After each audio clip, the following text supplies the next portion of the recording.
में सीट लूटा जाता है, उसके लिए आप वैसे मारामारी कर रहे हैं। अब दो आदमी से इधर से सवाल लेंगे और उसके बाद सवाल वाल बंद। आपको उतना भी धैर्य नहीं है कि आप सवाल भी पूछ सकें।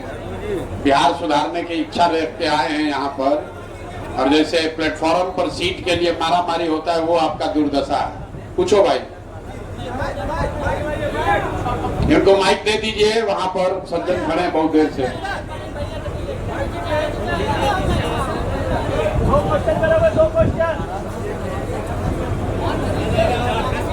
अरे बोलिए,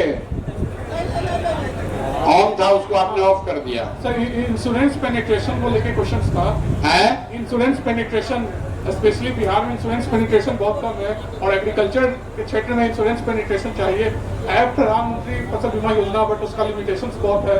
और दूसरी चीज है सर कि जैसे गिफ्ट सिटी बना है, उसी ढंग से यहाँ क्या सर्विस सेक्टर के लिए हम लोग एम्प्लॉयर कंट्रीब्यूशन ईपीएफ का गवर्नमेंट बैकिंग नहीं कर सकते हैं, और इंश्योरेंस पेनिट्रेशन बहुत इंपॉर्टेंट पार्ट है इस चीज के लिए। दो और सवाल, अंतिम दो और सवाल भैया कर लीजिए। हेलो, मैं डॉक्टर सुजीत पासवान, मेरा घर धनगामा है और पेशे से मैं एक शिक्षक हूँ। सर, आपसे मुझे मात्र 2 प्रश्न करने हैं सर। कहना यह है कि आपका मैं वीडियो देखता हूँ तो एक सवाल मैं कोट करता हूँ दिमाग में। आप कहते हैं कि 9वीं पास, 10वीं पास, 11वीं पास जो है लोग हैं, उनके पास वो विवेक नहीं है, बुद्धि नहीं है, जिसे बिहार नहीं चला पा रहे हैं। लेकिन मैं कहता हूं सर, जब हमारा संशोधन प्रक्रिया 368 अनुच्छेद में लिखा हुआ है कि कोई भी संविधान हम कर सकते हैं उसमें संशोधन कर, तो सर ये संशोधन सर आजादी के बाद से जब से संविधान बना और लागू हुआ, अभी तक उसमें संशोधन क्यों नहीं हुआ सर? एक टीचर बनने के लिए आप मापदंड रखे कि बीएड चाहिए, ठीक है सर, लेकिन ये राजनीति में आने के लिए सर एक बहुत विडंबना है कि कोई बीए और इंटर करके एजुकेशन और वो हमें सिखाएंगे। दूसरा सवाल सर, और सर एक सवाल और मुझे करना है कि 30 सालों में बिहार में मैं ये देखा कि मुस्लिम समुदाय से और एक दलित समुदाय से 5 साल टर्म किसी ने मुख्यमंत्री में नहीं किया, क्यों? चलिए, अब हो गया बहुत सवाल। तो आप जवाब, अगर आपकी अनुमति हो तो जवाब दे दें। तो सबसे पहले, अच्छा, एक ये महिला बच्ची खड़ी है, उनको दे दीजिए, उनको पूछने का अवसर। सर, मेरा नाम गोबिया है और हम एक जर्नलिज्म स्टूडेंट है। तो जर्नलिज्म स्टूडेंट है हम। एंड मेरा सवाल ये है कि जन स्वराज सिर्फ बिहार के लिए है या राष्ट्रीय स्तर पे भी जाने की इसकी कोई योजना है? चलिए, बहुत बहुत धन्यवाद। मोटे तौर पर जो 3-4 तरह के लोग सवाल पूछते हैं, एक तो ये कि जन स्वराज दल, इसकी विचारधारा, इस पर कितना विश्वास किया जाए। जैसे महिला बच्ची ने पूछा कि ये बिहार के लिए है कि बाहर के लिए है, हम लोग की लड़ाई किससे है, गठबंधन होगा कि नहीं होगा, इस तरह का लोग सवाल पूछते हैं। दूसरा एक सेट ऑफ सवाल होता है जिसमें लोग पूछते हैं कि भाई बिहार में शिक्षा कैसे सुधरेगी, यहाँ पर रोजगार कैसे होगा। भाई साहब ने पूछा कि आप किसानों के लिए कुछ नहीं बोलते हैं, कृषि के लिए क्या कीजिएगा। और तीसरा सेट ऑफ क्वेश्चन होता है जहां इंडिविजुअल्स अपने अपनी समझ की बात करते हैं कि भैया टीचर के लिए आप क्या कीजिएगा। भाई साहब ने पूछा इंश्योरेंस के पेनिट्रेशन के लिए क्या कीजिएगा। अलग अलग उस तरह के सवाल हैं। इन पर आए उससे पहले एक मुस्लिम साथी ने पूछा कि आपने कहा है, पहले तो भाई साहब आपने वो वीडियो ठीक देखा नहीं है। सवाल ये पूछा गया कि आपकी समझ से सत्ता में आने के लिए मुसलमानों की कितनी जरूरत है। तो मैंने जवाब ये दिया कि सत्ता में आने के लिए मुसलमानों की बिल्कुल जरूरत नहीं है। मुसलमानों की जरूरत बिहार में व्यवस्था बदलने के लिए है, समाज को सुधारने के लिए है, एक बेहतर व्यवस्था बने उसके लिए है। सत्ता में आने के लिए सिर्फ इस्तेमाल मुसलमानों का अगर किया जाएगा तो आप वोट बैंक के तरह दिखे जाएंगे। ये स्टेटमेंट हमने इमारते सरिया के फुलवारी शरीफ के ऑफिस में दिया था। पूरा वीडियो देख लीजिए, तब सवाल कीजिए। आप अपने आप को प्रबुद्ध कहते हैं और आपने बिना सोचे समझे जो वहां बोला है, कम से कम उस पर कोई सवाल हो तो कीजिए। दूसरा सामान्य सवाल लोगों का ये होता है, भैया जन स्वराज पर काहे भरोसा करें। ये तो बात ठीक है, लेकिन ये सवाल जो है, जो सबसे ज्यादा पूछते हैं लोग कि भैया पीछे के दलों ने भी ठगा है, आप भी बोल रहे हैं बढ़िया बढ़िया बात, कल होकर आप भी धोखा कर सकते हैं। तो जन स्वराज पर आप भरोसा कर सकते हैं कि नहीं, इसका जवाब क्या होना चाहिए?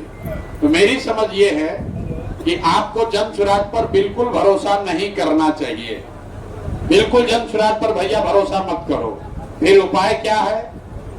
मान लीजिए कि आपको कोई रोग हुआ है, चीनी का रोग सब लोग जानते हैं, चीनी का रोग आपको हो गया, आप वैद्य के पास, डॉक्टर के पास जाते हैं दवा के लिए, तो लोग बताते हैं डॉक्टर साहब ने बताया कि ये दवा खाइए, लेकिन अब चीनी का रोग जीवन में खत्म नहीं होगा, आपको संयम से रहना पड़ेगा, थोड़ा योगा कीजिए, एक्सरसाइज कीजिए, चीनी मत खाइए, चावल मत खाइए, तो धीरे धीरे आपका जीवन चलता रहेगा, लेकिन चीनी का रोग ठीक नहीं होगा। मान लीजिए फिर आपका लड़का आया, बोला नहीं बाबूजी ऐसा कैसे होगा, जहानाबाद का डॉक्टर ही कहा होगा चलिए हम आपको पटना में दिखाते हैं। पटना में जाइएगा डॉक्टर के पास, तो डॉक्टर ये कह सकता है कि भाई ये जो डॉक्टर साहब जहानाबाद में दवा लिखे, इससे नया एक और दवा आ गया है, लेकिन ठीक तो चीनी का रोग हम भी नहीं कर सकते हैं, रोग तो रहेगा ही, अब आपको 2 टाइम नहीं खाना पड़ेगा दवा, एक के बार खाइएगा तो ठीक रहेगा। अब आप घर आ गए, आपने सोचा भैया अब तो इसी के साथ जीवन बिताना है, डॉक्टर ने बता दिया कि ये लाइलाज बीमारी है, संयम के साथ रहेंगे तो काम चल जाएगा। फिर अचानक से कोई आपका दोस्त मित्र दिल्ली से फोन किया कि भैया दिल्ली में एक डॉक्टर है, इसके पास चीनी के रोग का इलाज है, आप भागे भागे वहां पहुंचिएगा। दिल्ली आप पहुंचे, डॉक्टर से बात हुई, डॉक्टर ने कहा कि हाँ भाई इलाज तो है, एक नई दवा आई है अभी अमेरिका से, जिसको अगर आप खाएं तो चीनी का रोग ठीक हो सकता है, आप तो खुश हो जाइएगा। फिर वो डॉक्टर बताएगा लेकिन एक दिक्कत है कि ठीक होने की संभावना 50% है, 50% संभावना है कि ठीक हो भी सकता है, 50% संभावना है कि ठीक नहीं भी हो सकता है। तो आपका जवाब क्या होगा? आपका जवाब ये होगा कि भैया 50% तो संभावना है ना, चलो आप ट्राई करके देखो, शायद ठीक हो जाए।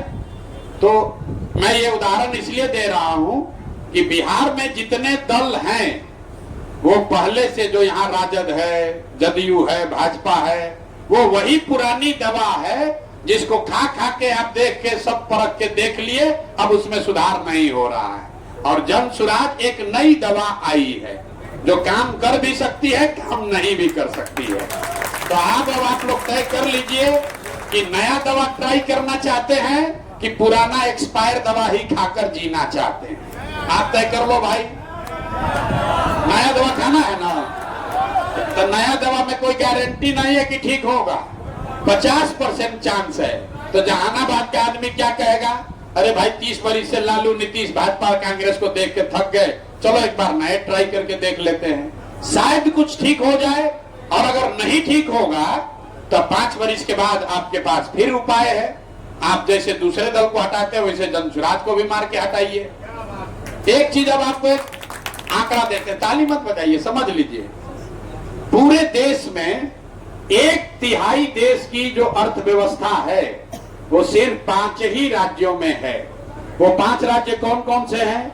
केरल, तमिलनाडु, कर्नाटक, आंध्र प्रदेश और तेलंगाना। इन 5 राज्यों में देश की 1/3 अर्थव्यवस्था है।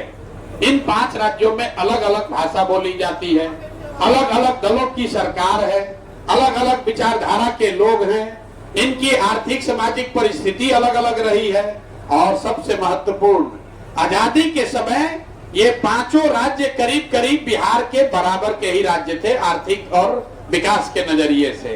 तो इन 5 राज्यों में ऐसा क्या हुआ कि ये आज बिहार से इतना आगे निकल गए? बिहार से ही नहीं, देश के अन्य राज्यों से भी बहुत आगे निकल गए। आप ध्यान से देखिएगा तो उन 5 राज्यों में एक बात कॉमन है, जो मैंने अभी दवा वाली बात बताई उससे जुड़ी हुई।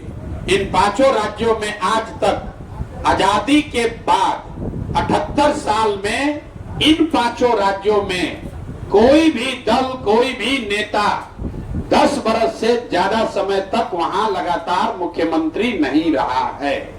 जनता वहां पलटती रहती है। और बिहार में एक बार आप लालू को पकड़ लिए तो उसी का पैर पकड़ के लटके हुए हैं। एक बार मोदी जी का चेहरा अच्छा लग गया तो मोदी जी चाहे आपको ट्रेन पर बैठाएं या घर में लेटाएं, आप मोदी जी को नहीं छोड़िएगा। तो मेरे भाई, लोकतंत्र अगर जिंदा होगा, लोकतंत्र में नेता को अगर ये डर होगा कि मैं काम नहीं करूंगा तो जनता हमको हटाएगी, तभी काम होगा। चाहे वो नेता जनसुराज का हो, भाजपा का हो, जदयू का हो, राजद का हो। और किसी दल का नेता अगर ये समझ जाए कि भैया हम कुछ काम करें न करें, जनता हम ही को वोट देगी, तो कभी भी वो काम नहीं करेगा। देखिए, यहाँ बहुत बड़ी संख्या में मुसलमान साथी बैठे हुए हैं। बिहार में दलितों के बाद सबसे ज्यादा गरीबी, बदहाली, फटेहाली किसकी है? मुसलमानों की है। इनकी इतनी दुर्दशा क्यों है? बाकी ये लोग से जिसको खड़ा कराइएगा तो मुसलमान कहेगा भैया हम लोग को सबने ठग लिया, हमको कांग्रेस ने ठगा, हमको राजद ने ठगा, हमको भाजपा परेशान कर रही है। मैं आपको बता रहा हूं कि आपकी ये दुर्दशा क्यों है। आपकी दुर्दशा इसलिए है कि आपने लोकतांत्रिक अपने सारे दरवाजे खुद से बंद कर लिए। लोगों को मालूम है कि भैया इनका काम करो या मत करो, इनके साथ खड़ा रहो या मत रहो। अब तो स्थिति यहाँ आ गई है कि इनसे वोट मांगो या न मांगो, जो भी इनको भाजपा को हराता हुआ दिखेगा ये वोट हमको देगा ही देगा। इसीलिए मुसलमानों का काम कोई नहीं कर रहा है। ऐसा नहीं कि दूसरों का काम हो रहा है, लेकिन मुसलमानों की हालत बहुत ज्यादा खराब है। मैं अपने अनुभव से आपको बता रहा हूँ। पदयात्रा के दौरान हमने ये देखा कि जो मुसलमानों के बड़े गांव है, आप जाकर जहानाबाद में भी देख लीजिएगा, जो मुसलमानों के ऐसे गांव जहां उनकी आबादी 3000 से ज्यादा है, उन गांवों की हालत सबसे ज्यादा खराब है। उसकी जब मैंने यहाँ पर एक उसका स्टडी कराया तो ये पाया कि भाई इसी बिहार में सबसे ज्यादा गरीबी, सबसे ज्यादा फटेहाली, बदहाली मुसलमानों के बड़े गांव में क्यों है। तो पता ये चला कि भाई जब मुसलमानों की ये गांव राजनीतिक तौर पर चिन्हित कर लिए गए हैं, जब वहां से कोई जदयू का, भाजपा का चुनाव जीतता है तो उसको मालूम है कि यही वो गांव है जहां से हमारे खिलाफ 3000, 4000, 5000 वोट पड़ा था। तो 5-5 साल उस गांव में विधायक आता ही नहीं है, कोई काम नहीं कराता है। और दूसरी बात, अगर कहीं गलती से राजद वाला जीत गया तो वो कहता है कि तो 5000 वोटवा अपना जेबे में है, इसका काम क्यों करा, ये सब कहां जाएगा। तो दोनों ही हालत में मुसलमानों के गांव में काम नहीं हो रहा है। और हमारी बात पर अगर आपको यकीन न हो तो आप जाकर देख लीजिएगा। अभी आप यहां से खड़े खड़े पश्चिम चंपारण में सबसे ज्यादा बदहाल प्रखंड कौन है? मझौलिया। पूर्वी चंपारण में सबसे ज्यादा बदहाल प्रखंड, पिछड़ा प्रखंड कौन है? तुरकौलिया, नरकटिया। गोपालगंज में सबसे पिछड़ा प्रखंड कौन है? मुसलमानों की आबादी वाला जो सबसे बड़ा बरौली है, वो सबसे पिछड़ा प्रखंड है। मधुबनी में, दरभंगा में, सिवान में, छपरा में, आंख बंद करके सीतामढ़ी में जाइए, सबसे पिछड़ा प्रखंड कौन है? बरगेनिया। इन सब प्रखंडों में आप देखिएगा मुसलमानों की आबादी 80,000, 1 लाख से ज्यादा है। ऐसा क्यों है?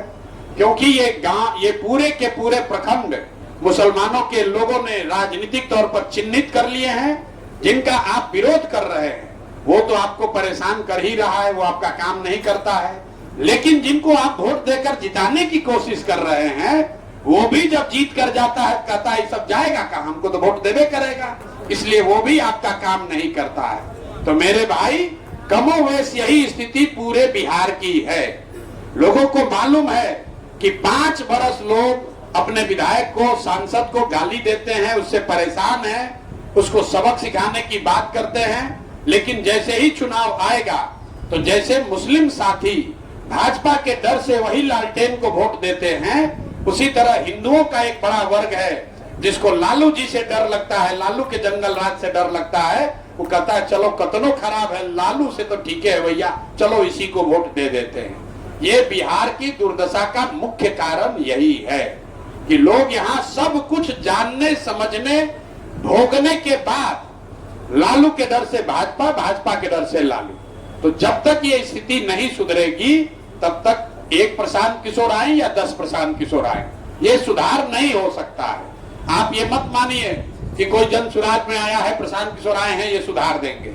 ये सुधार नहीं हो सकता है जब तक यहाँ की जनता नहीं सुधरेगी। आप नहीं सुधरोगे तो कैसे सुधार होगा? जनता का हालत देखिए। जो मुसलमान है, आपको बताया गया है, और हम लोग क्या बताएंगे? आपके तो दीन में ये बात बताई गई है कि मुसलमानों को हक के साथ खड़ा होना है। लेकिन आज का मुसलमान किसके साथ खड़ा है? आप हक के साथ नहीं खड़े हैं, आप तो तादाद के साथ खड़े होते हैं। आपके दिमाग में एक के बात चल रहा है, भाजपा को कौन हराएगा, किसकी तादाद ज्यादा है। तो और आप ये नहीं समझते हैं कि अगर तादाद की चिंता की गई होती तो इस्लाम की तो शुरुआत ही नहीं होती मेरे भाई। इस्लाम के शुरू करने वाले लोग तो दो ही थे, तादाद तो उल्टे साइड में थी। और आप जो है, आपको तादाद, अगर बातिलों का भी तादाद है, भाजपा को हराता दिखता है तो आप उसको भी वोट देते हैं। अब फिर कहते हैं कि हम इतना दुर्दशा में जी रहे हैं। कैसे सुधार होगा भाई, जब आप अपने कौम की बात नहीं मान रहे, पैगंबर साहब की बात नहीं मान रहे हैं, जो बात कुरान में हदीस में लिखी गई उसको नहीं समझ रहे हैं, तो कैसे कोई नेता कोई दल आपको सुधार देगा। आपके हदीस में ये लिखा गया है ना भाई कि हर मुसलमान की ये जिम्मेवारी है कि अपने बच्चों के साथ आपको इंसाफ करना है, अपने बच्चों को अच्छा नाम देना है, उनकी अच्छी परवरिश करनी है, उनकी आपको चिंता करनी, तालीम और तरबियत की चिंता करनी है। आज बिहार में आधे से ज्यादा मुसलमान चाह कर भी अपने बच्चों के साथ इंसाफ नहीं कर सकते हैं। लेकिन भाजपा का डर इतना है कि जिन लोगों ने आपको इस स्थिति में पहुंचाया है कि आप हदीस में बताई हुई बात भी इंप्लीमेंट नहीं कर पा रहे हैं, अपने जीवन में लागू नहीं कर पा रहे हैं, उसी आदमी को जाकर आप फिर वोट देते हैं इस नाम पर कि हमको भाजपा को हराना है। यहाँ जितने मुसलमान हैं जो इनसे पूछेगा कहेगा भैया हम लोग तो अल्लाह को छोड़कर किसी से नहीं डरते हैं। बात तो ठीक है, हम आपको कह रहे भैया आपसे ज्यादा राजनीतिक तौर पर डरपोक कौम हमने कोई देखा ही नहीं है। भाजपा का कोई नाम बता दे, अब बस आप लोग डर के मारे उसको वोट दे दीजिएगा। अरे भाई आप हमारी बात मत मानिए, जन सुराज से बिल्कुल सरोकार मत रखिए, लेकिन जो बात इस्लाम में बताई गई, जो बात आपके पैगंबर साहब ने बताई, कम से कम उसको तो देखिए। पैगंबर साहब ने लिखा है ना ये बात कि जिस कौम को अपने रहनुमाओं की समझ नहीं होगी उसके ऊपर जालिम हुक्मरानों को मुसल्लत कर दिया जाएगा। ये बात हमने तो नहीं कही है। अरे भाई तो आप ताली बजाते हो तो इस लाइन को पूरा पढ़ लीजिए। पैगंबर साहब ने क्या लिखा कि जिसको अपने रहनुमाओं की समझ, जिस कौम को अपने रहनुमाओं की समझ नहीं होगी